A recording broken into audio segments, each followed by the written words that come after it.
আকাশবাণী কলকাতা জেলার চিঠি জলপাইগুড়ি থেকে পাঠিয়েছেন আমাদের সংবাদদাতা চন্দনা চৌধুরী। ফাল্গুনের শুরুতেই জেলায় গরম বাড়ছে। পর্যটন কেন্দ্রগুলিতে তেমন দেখা নেই পর্যটকদের। এদিকে লোকসভা নির্বাচনের দিনক্ষণ ঘোষণা না হলেও রাজনৈতিক ক্ষেত্রে চড়ছে তাপমাত্রার পারদ। ইতোমধ্যেই কেন্দ্রীয় বাহিনী রুটমার্চ শুরু করেছে জেলার বিভিন্ন এলাকায়। জলপাইগুড়ি জেলার মোট ভোটারের সংখ্যা 18,91,879 জন। এর মধ্যে মহিলা ভোটারের সংখ্যা 9,36,618। উত্তরবঙ্গের মুকুটে জুড়ল আরও একটি নতুন পালক। এনজেপি হাওড়া, এনজেপি গৌহাটির পর এনজেপি পাটনা রেলপথে আরও এক বন্দে ভারত ট্রেন পেল উত্তরবঙ্গ। মঙ্গলবার প্রধানমন্ত্রী নরেন্দ্র মোদী তৃতীয় এই বন্দে ভারত এক্সপ্রেসের ভার্চুয়াল উদ্বোধন করেছেন।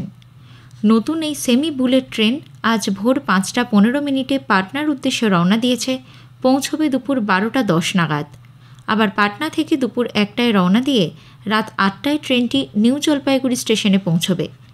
এর ফলে একদিকে যেমন পাটনা এবং শিলিগুড়ির যোগাযোগ ব্যবস্থা উন্নত হবে, ঠিক তেমনই জোয়ার আসবে পর্যটন, ব্যবসা এবং কর্মসংস্থান ক্ষেত্রে। উদ্বোধনের দিন নিউ জলপাইগুড়ি স্টেশন চত্বরে উপস্থিত ছিলেন জলপাইগুড়ির সাংসদ ডাক্তার জয়ন্ত রায়, শিলিগুড়ির বিধায়ক শঙ্কর ঘোষ, কাটিহার রেল ডিভিশনের ডিআরএম সুরেন্দ্র কুমার সহ রেল আধিকারিকেরা।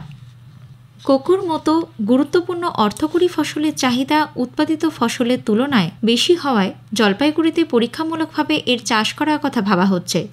মোহিতনগর হর্টিকালচার ফার্মের ইনচার্জ অরুণ কুমার শীট জানালেন, আসলে দক্ষিণ ভারতের ফসল হলেও কলমের চারা লাগালে 2 বছর পর থেকে এবং বীজের চারা লাগালে 3 বছর পর থেকে ফুল ও তারপর ফল আসতে শুরু করবে।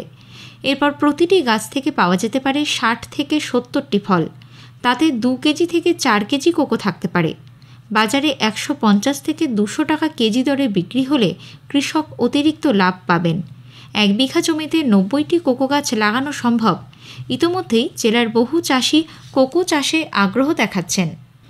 সম্প্রতি জেলা জুড়ে উদযাপিত হল মহাশিব চতুর্দশী।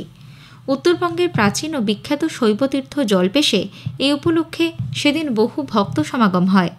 বিভিন্ন রাজ্য ও জেলা ছাড়াও প্রতিবেশী দেশ নেপাল, ভুটান থেকেও আসেন ভক্তরা।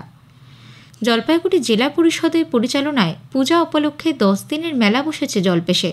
মেলা ও সাংস্কৃতিক অনুষ্ঠানের সূচনা করেন রাজ্যের অনগ্রসর শ্রেণী কল্যাণ ও আদিবাসী উন্নয়ন দপ্তরের প্রতিমন্ত্রী বুলুচিক বড়াইক। উপস্থিত ছিলেন এসজেডিএ চেয়ারম্যান সৌরভ চক্রবর্তী, জেলা শাসক, জেলা পুলিশ সুপার সহ অন্যান্যরা। যথাযোগ্য মর্যাদায় আন্তর্জাতিক নারী দিবস পালন করল জেলা পুলিশ। এই উপলক্ষে গত 8ই মার্চ জলপাইগুড়ি পুলিশ লাইনের পক্ষ থেকে একটি অনুষ্ঠানের আয়োজন করা হয়। সমাজের বিভিন্ন স্তরের সফল মহিলাদের সংবর্ধনা দেওয়ার পাশাপাশি জেলার মহিলা পুলিশ ও সিভিক পুলিশ কর্মীদের বিভিন্ন অবদানের জন্য সম্মাননা প্রদান করা হয় এই অনুষ্ঠানে। উপস্থিত ছিলেন জেলাশাসক শ্যামা পারভিন, পুলিশ সুপার উমেশ গণপত খণ্ডবাহালি সহ অন্যান্যরা। রামকৃষ্ণ মিশন আশ্রমের নতুন ছাত্রাবাসের উদ্বোধন হয়েছে। রামকৃষ্ণ মিশন আশ্রমের সম্পাদক শিবপ্রেমানন্দ মহারাজ এর উদ্বোধন করেন। জলপাইগুড়ি শহরের বা শহর সংলগ্ন বিভিন্ন জায়গার বিদ্যালয়ে পাঠরত ছাত্ররা এখানে থেকে পড়াশোনা করতে পারবেন। ছাত্রাবাসের আসন সংখ্যা বৃদ্ধি পাওয়ায় এখন থেকে আরও বেশি সংখ্যায় ছাত্ররা এখানে থেকে পড়াশোনা করতে সক্ষম হবেন।